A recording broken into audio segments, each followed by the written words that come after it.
pong naihayag. Sino bang natatakot kay Martin Romualdez? Marami po siguro dito sa kapulungan ito. Pero hindi ako natatakot kay Martin Romualdez.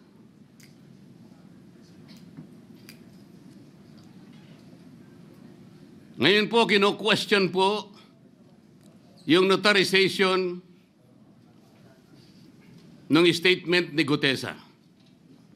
Dahil yung babae po, yung abogadong babae, nag-notarize, tinalikuran po niya ang kanyang signature, yung kanyang pirma. Nandyan po ba yung assistant natin para ipakita po natin? Ayan po yung huling bahagi ng dokumentong ninotaryo doon sa opisina ng abogadang babae na ngayon ay tinatalikuran niya ang kanyang pirma. Doon sa right side po, ayan po yung ninotaryo sa dokumento ni Gutesa. Yung kaliwa po ay iba pong dokumento. Tingnan po ninyo yung pagkakahawig. Ibig po ba ninyong sabihin, Ginoong Pangulo, yun pong notarial details, na yun po yung kulay blue, na kung saan nandyan yung PTR, nandyan po yung MCLE number, nandyan po yung kanyang roll number, yung kanyang address. Nakuha po ba ni Gutesa mula sa opisina nung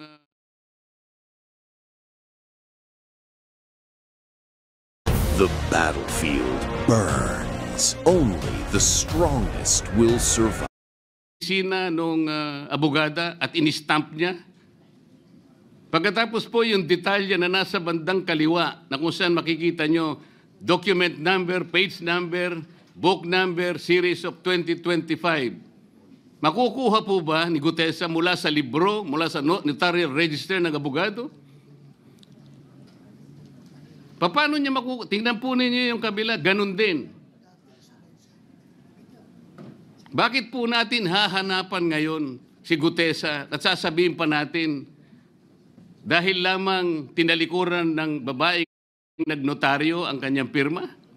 Pangkaraniwan na po kasi, Ginoong Pangulo, kahit pumunta kayo sa maraming lugar na kung saan nagnotaryo, hindi nyo po makikita ron ang abogado. Iaabot nyo lang sa kanyang papel ninyo, pagkatapos isosoli niya sa iyo, pagkatapos niyong magbayad. Itatanong po ba ni Ginoong Gutesa, bago siya umalis, tatanungin po ba niya doon sa babaeng kausap niya kung sino man yun, Madam, kayo po bang may pirma nito? Wala pong ganun eh.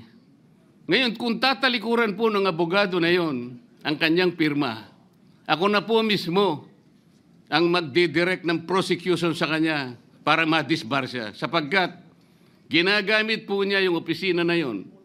Pakita po ba natin, pwede po nating ipakita yung opisina, yung kanya, ayan po yung kanyang lugar. Ang opisina po niya ay sa Ermita, ngunit yan po ay ginagamit niyang address. Ayan po makikita ninyo.